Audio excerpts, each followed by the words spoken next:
Breaking news update, and it's not a huge shock, but Oklahoma County District Attorney Vickie Behenna has decided not to file charges against State Superintendent Ryan Walters over Nuditygate.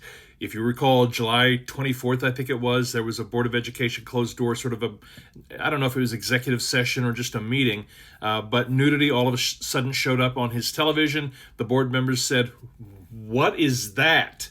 And then there was a whole brouhaha, an investigation. Speaker Kyle Hilbert got with his buddies at Samsung, and they determined that it was some sort of movie from the 80s, I forget, Jackie Chan movie.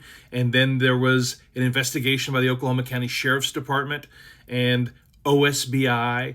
OMS, I believe, referred it to OSBI.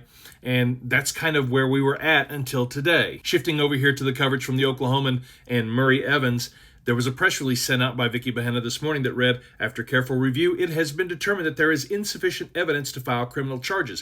One of the things I want to point out is that I don't think that you can assume that there is some sort of gradation going on here. She says insufficient evidence. It doesn't necessarily infer that they were on the path to finding that evidence.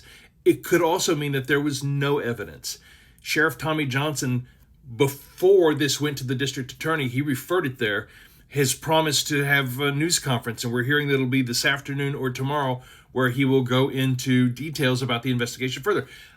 I've heard some inferences of what he might talk about, and it probably wouldn't look great for the state superintendent, but we just don't know. This is the update as we have it right here. No charges are going to be filed. I think all along this was just an accident. It played on the TV. It was what the Speaker of the House said it was. The board noticed it. Wouldn't you? If you're in an office, you're like, what is that and why is this on your TV in a public office? And then there's the whole brouhaha, because there's not any trust between the board. There's no trust. All right? You got to have that trust to be able to work together cohesively. So that's your breaking news update. I'm Ryan with Oklahoma Memo. Breaking news when it happens right here. Follow.